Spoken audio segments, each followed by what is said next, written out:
Pessoal, boa noite, viu? Sofreram muito? Suave? Oh, coisa boa.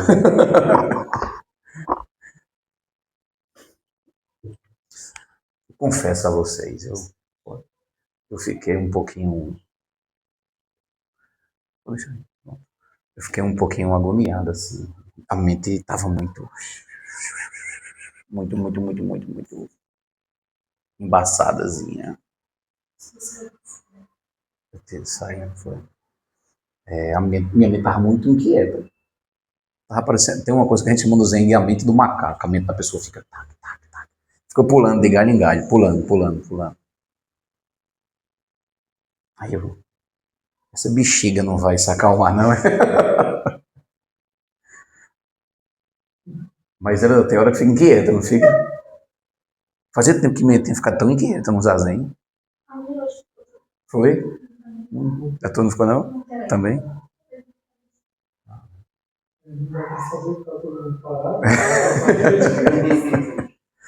Aí a recomendação é, quando a gente fica nesse estado, pare mais, né? Vai estar amarrado ali e concentre mais na respiração. Né? E a respiração era como se fosse uma cordazinha que a gente vai saindo desse corre-corre do mundo externo e vai vindo para esse mundo interno, que é o lugar onde tudo realmente está acontecendo. Foi que começou a diminuir um pouquinho. Mas estava trabalhosa a minha mente. É demais, né? De 2008 para 2025, são quantos anos? 17. 17 anos de prática e minha mente, tu acha mesmo? Não, tenha calma também aí, né? São as peculiaridades, né, do dia, do momento, né, daquilo que está acontecendo na sala, no país, no mundo. Essas coisas mexem com a gente, sabe? Essas coisas mexem com a gente. O Buda ele fala que nós somos seres interdependentes, ou seja, existe uma ligação muito forte entre a gente. Então, de uma certa maneira, tudo que acontece distante tem um poder, até um certo ponto, de alterar alguma coisa na gente. Se a gente tiver ligação com aquilo, então aí é que a gente é alterado, é mexido, se nós tivermos alteração com as coisas. Aí, o que é que um praticante faz? A gente simplifica o máximo possível as nossas interações. A gente deixa as nossas relações, de preferência pacificadas. Quem quer se tornar um praticante tem logo que perceber isso. Eu preciso pacificar as minhas relações. Eu preciso resolver as coisas com que eu tenho algum tipo de pendência, vamos chamar assim. Porque como é que eu vou praticar se a todo instante a minha interdependência me puxa? Então você tem que pacificar as suas relações, você tem que pacificar os seus relacionamentos, sabe?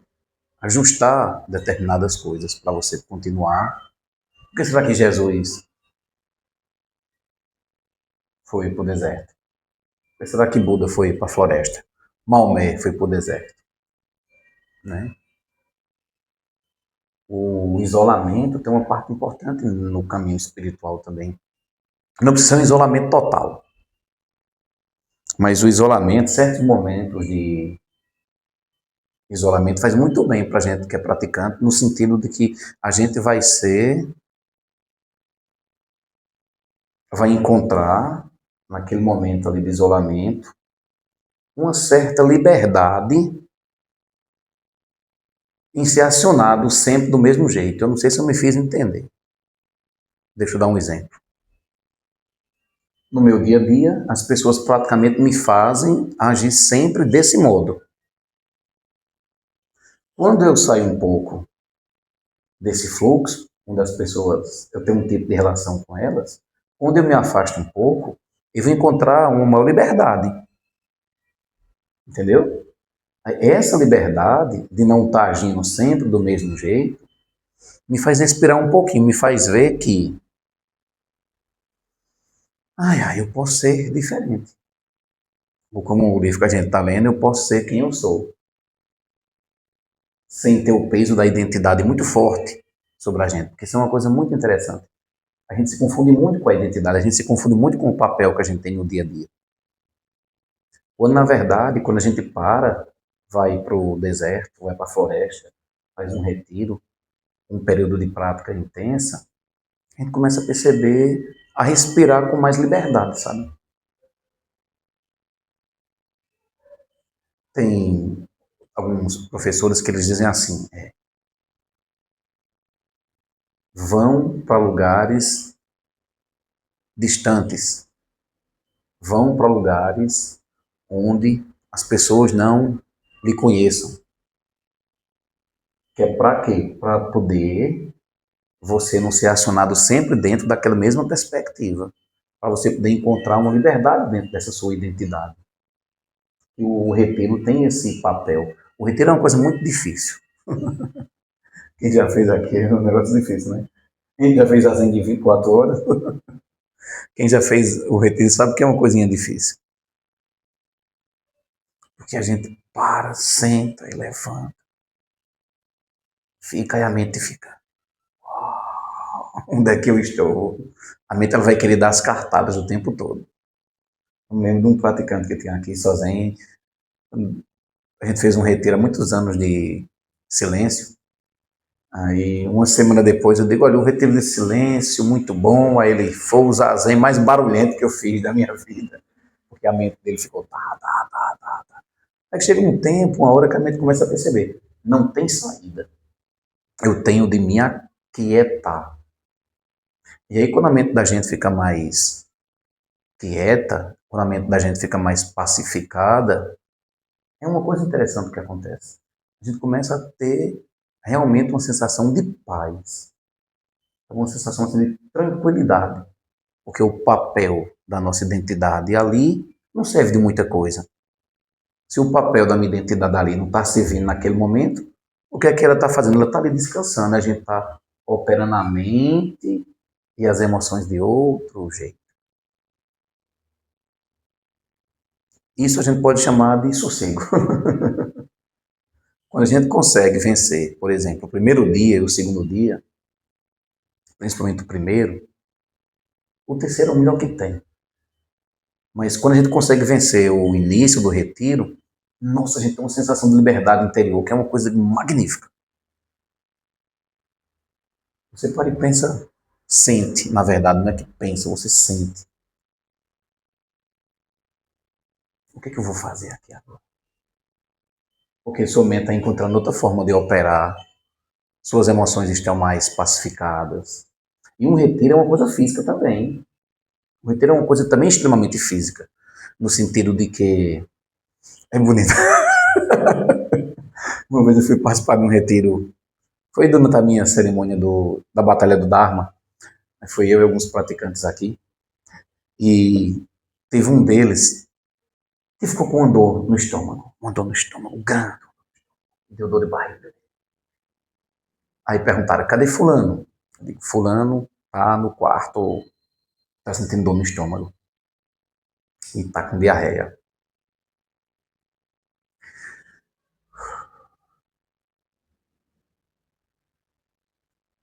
Aí outro praticante, quando a gente já estava voltando na van, para. Eu digo, o que foi? Agora eu vou vomitar. Não é interessante? Como o corpo da gente também vai reagindo na experiência? Não brinque não. Apenas respirando conscientemente, ouvindo o corpo, ouvindo a mente. Você está entendendo como é um processo de purificação? O que é a diarreia? O que é a dor de barriga? Saída. O que é o vômito? Saída. Então, quando a gente está num processo de retiro, é comum acontecer esse tipo de fenômeno. Você sente uma mudança no seu corpo. Você sente uma mudança no seu estado emocional, no seu estado mental. Óbvio que isso acontece. E tem outras coisas magníficas que acontecem. Por exemplo, nos dias anteriores ao retiro. Eu me lembro quando eu comecei a fazer os primeiros, com o meu primeiro professor, o monjinho que eu cessei, aí a gente estava na fase da organização, tudo bem. Quando dava 2 dias, estourando 3 dias antes do retiro, a interdependência entrava em ação. As coisas começavam a puxar, sabe? As coisas começavam a vir. Aí uma vez eu disse, monge, talvez eu não vou poder vir não.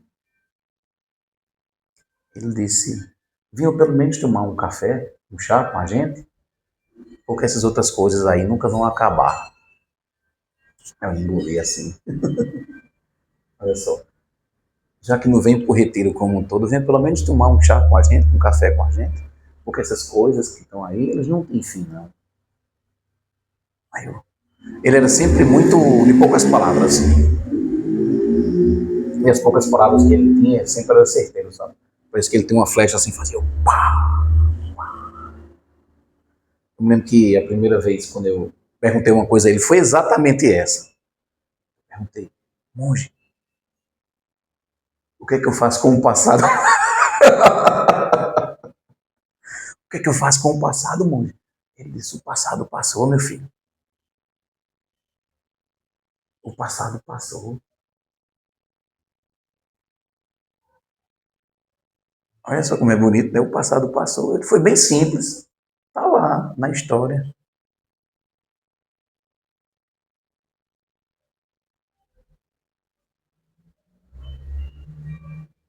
Tem tanta coisa curiosa que acontece com a gente quando a gente realmente é um praticante, sabe? Quando a gente está nas fases que são mais decisivas da prática. Como as coisas vão acontecendo. Sutilmente. Sutilmente.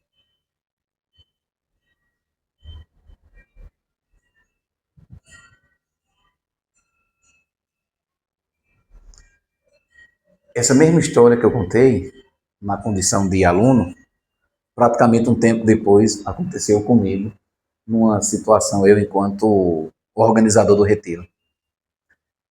Teve um jovem que andou por aqui, não sei se tu lembra, Ladislau, bem grandão, fortão.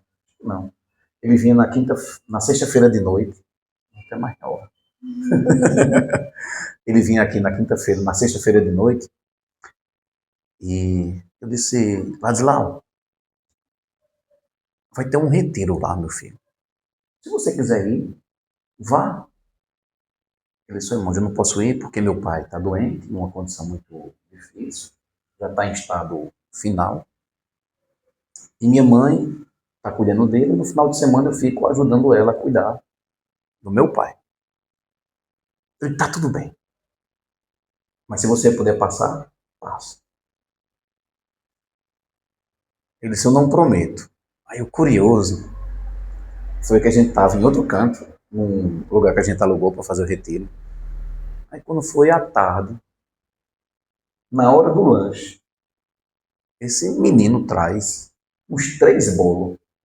E disse, monge, eu trouxe pra gente comer, monge. O bolo aqui, eu não vou participar do retiro, mas eu trouxe esse bolo pra gente comer. É hora do meu intervalo em casa, ele mora relativamente perto, então ele foi. Não é interessante como as coisas às vezes vão. Como a gente tem atitudes que são parecidas com de outras pessoas, né? Olha, meu pai, eu não vivi com meu pai. Meu pai separou da minha mãe muito cedo. Mas eu disse aqui, tem hora que eu vejo pensando igual a meu pai, agindo igual a meu pai, sem ter convivido muito com ele. Então existe também uma carga genética dos nossos ancestrais sobre a gente. E a prática espiritual é, de uma certa maneira, lutar, entre aspas, contra toda essa carga. Veja, os problemas ambientais que a gente passa hoje. Esses problemas ambientais que a gente passa hoje é fruto de uma lógica que os nossos ancestrais desenvolveram e que muitos de nós ainda têm essa lógica de que a natureza aguenta tudo que a gente fizer com ela. O que é o praticante? O praticante é aquele que, sob certa medida, nada contra a correnteza. É isso. Não é uma coisa fácil. Realmente, quando você está parado, nossa, quando você está parado, a quantidade de ação que você não toma. Mas eu estava conversando com alguém aqui da Sanga, a pessoa disse: monge, eu estava pensando um dia desse. Já pensou, se nessas horas que eu estou aqui, eu estivesse agindo da forma que eu agia, às vezes gerando conflito com as pessoas, e quando eu estou aqui, minha mente e meu corpo entendem que eu preciso me organizar, me relacionar de uma maneira diferente, porque aqui dentro a gente procura desenvolver um tipo de sabedoria, a sabedoria que os seres iluminados ensinaram. Isso é muito difícil da gente perceber, porque a gente tem uma maneira muito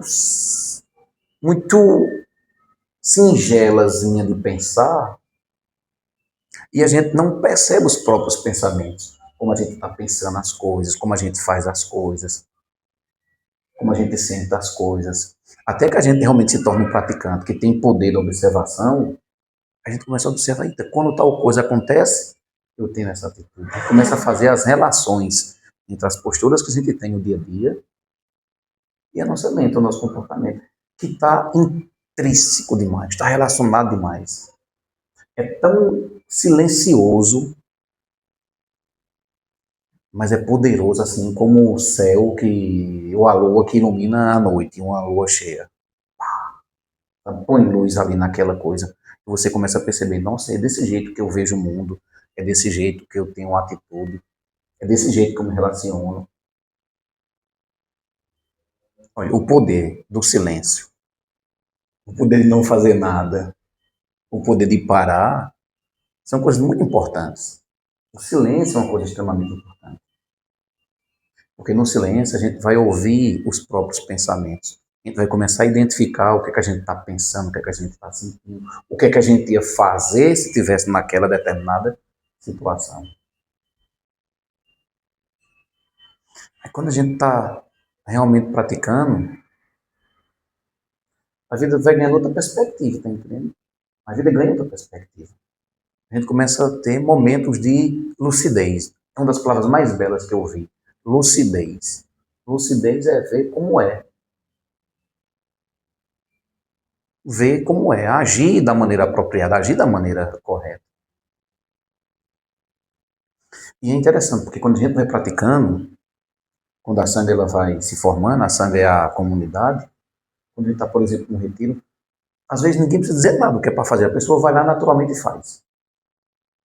Porque a gente chega num nível de sinergia tão grande, um nível de conexão tão grande, que parece que a gente entra na mesma vibração. Foi incrível um retiro que a gente fez aqui no ano passado. Ano passado não, ano atrasado. No carnaval do ano atrasado.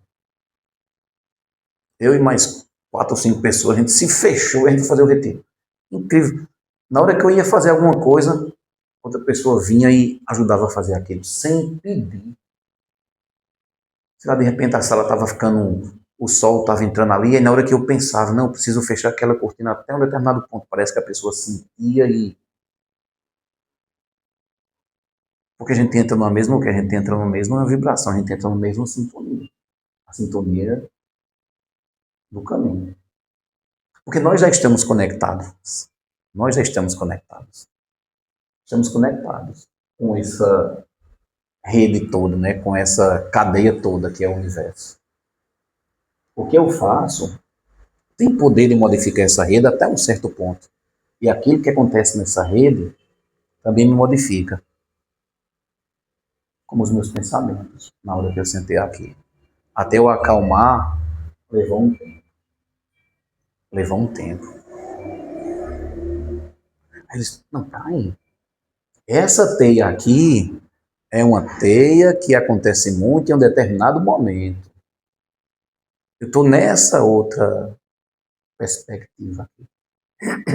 Tô nessa outra perspectiva. Aí eu me sintonizei com o caminho, você tá entendendo? É como se fosse rádiozinho. Todo mundo conhece rádio aqui. Você vai sintonizando assim, né? Ou você vai agora lá, né? Que tu digital, você aperta um botãozinho assim e vai naquela frequência. É desse jeito. A gente funciona também por frequência. A gente funciona por frequência.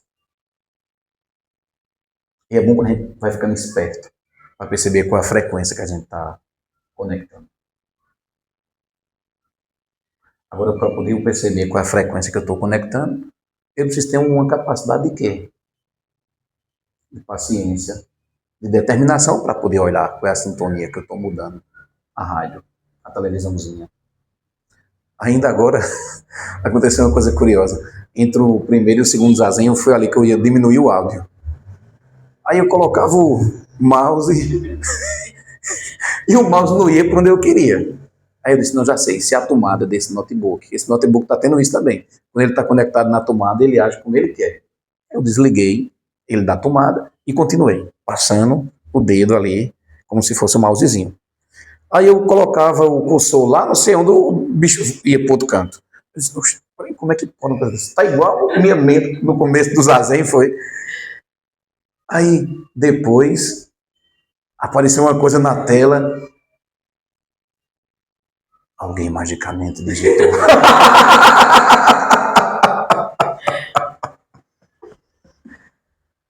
Eu acho que o cabo não está conectado na internet corretamente. Era Matheus de casa.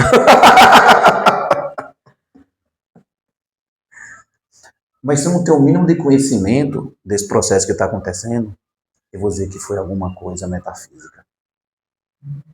Que é assim que a gente denomina as coisas que acontecem, a gente não tem controle ou a gente não tem o entendimento.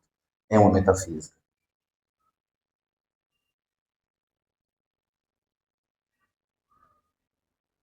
Foi ciência pura, não foi? Conhecimento puro. Conhecimento liberta, pessoal. Conhecimento liberta.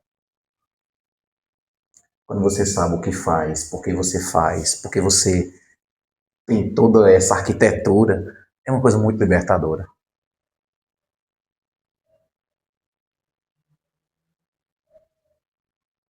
Tem uma coisa para a gente ter na vida, a companhia do conhecimento, ou melhor, a companhia da sabedoria. Sabedoria é diferente de conhecimento.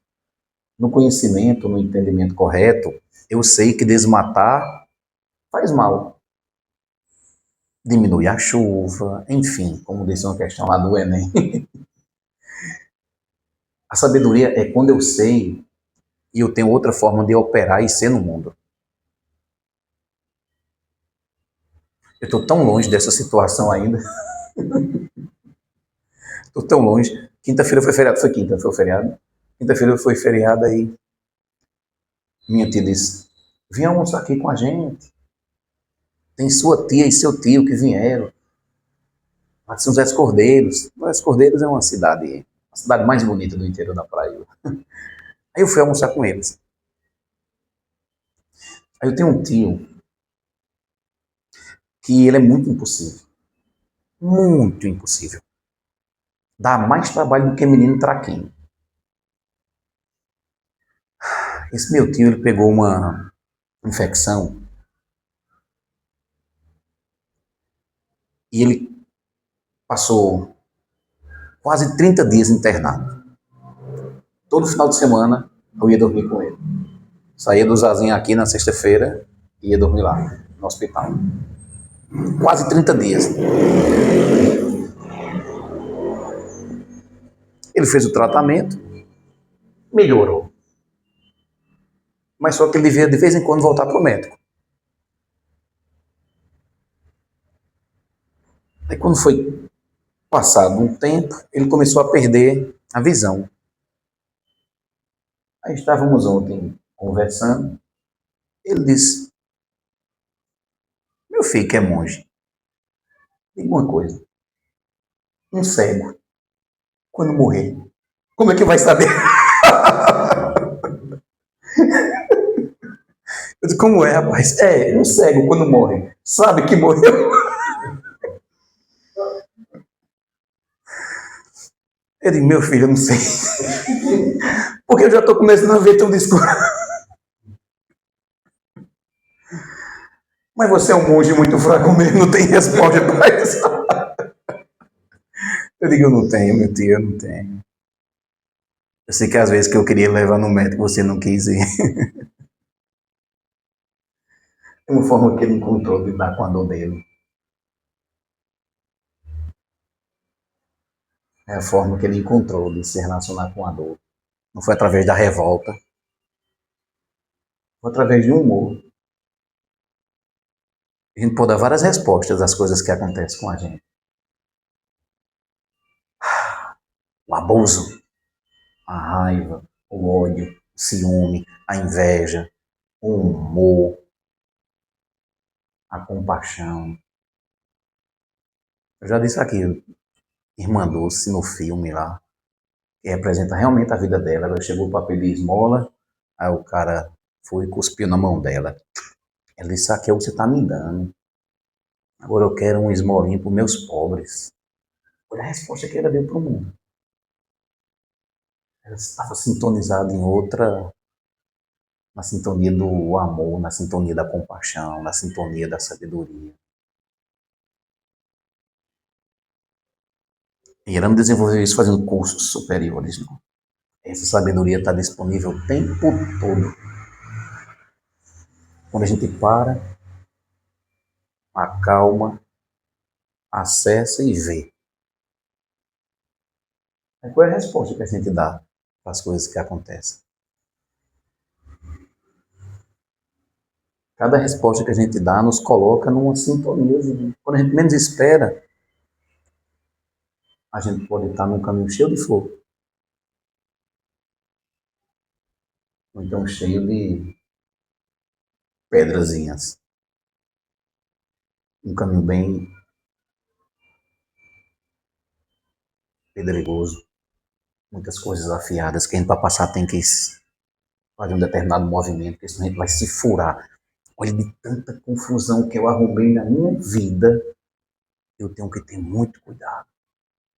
Então eu não posso estar aqui, não posso estar ali. E o caminho do praticante é a liberdade, a responsabilidade. Isso é o caminho do praticante.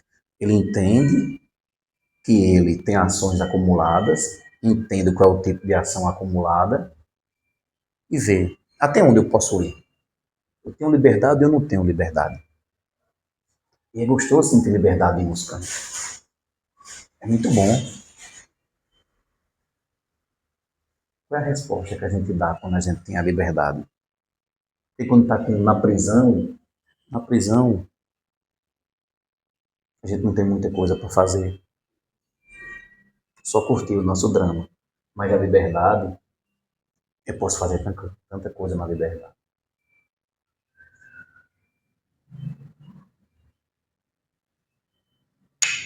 Que os méritos de nossa prática se estendam a todos os seres, que possamos tornar o caminho iluminado.